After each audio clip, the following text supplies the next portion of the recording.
Музыка для всех. Такой проект запустила республика и подхватили многие районы. Ленск не исключение. В единственной школе Ленского района функционирует музыкальный класс, оборудованный всеми инструментами, где дети без специального образования постигают азы музыкального искусства. На одном из уроков побывала Анна Кожевникова. Мало какие школы уделяют большое внимание таким предметам, как изобразительное искусство или музыка, если образовательное учреждение не специализируется в эстетическом направлении. Но руководство СОШ номер 2 считает иначе. В 2013 году в нашей республике стал реализовываться проект «Музыка для всех». Елена Николаевна Кириенко предложила идею организовать вот этот класс как концертный зал для музыкального образования наших детей.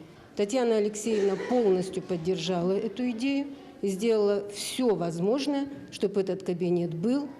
Затем Елена Николаевна Кириенко, учитель музыки, нашла для начальной школы второго педагога и передала в ее владение кабинет, оборудованный всеми необходимыми для занятий музыкальными инструментами. Ведь постигать азы музыкального искусства гораздо интереснее, когда сам учишься воспроизводить мелодии.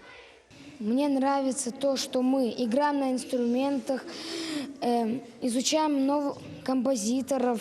Мне нравится на уроке музыки, что мы узнаем там музыкантов, пишем песни, поем эти песни, изучаем новые и играем на инструментах. А на каких-то инструментах ты, наверное, уже умеешь играть, да? На ксилофон, и ложки, и все. На обычных уроках школьники разучивают песни, поют хором, готовятся к различным школьным мероприятиям. Но есть у педагога Светланы Васильевны и свой оркестр. Она по образованию дирижер, окончила Московский университет культуры и искусств. Поэтому ребята уже со 2 класса становятся в ряды музыкального коллектива. Дети занимаются абсолютно без музыкального образования. То есть у меня здесь практически все, кто в школах музыкальных не занимаются, ходят в оркестр. Да, конечно, это детские инструменты, да, конечно, это, может быть, у кого-то вызовет улыбку, да, что-то, но это очень хорошо развивает. Хотелось бы сказать, что, наверное, это в единственной школе в Ленске, да, единственная школа, в которой действительно все сделано для уроков музыки. Вот в мой класс приходят дети всей начальной школы. То есть за неделю у меня здесь в классе бывает 500 человек. Ну а юный коллектив не подводит. Оркестр уже не раз принимал участие в школьных, городских и районных конкурсах и показал свой достойный уровень, подтверждения тому – призовые места.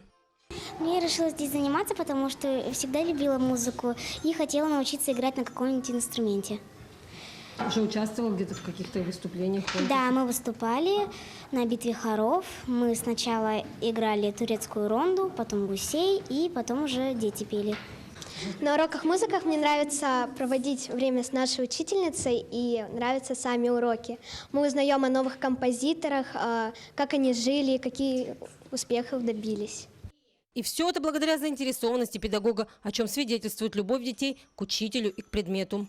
Мы с нашей учительницей уже 3 года, и за эти 3 года я поняла, что это самая лучшая учительница в нашей школе, и она добрая, веселая.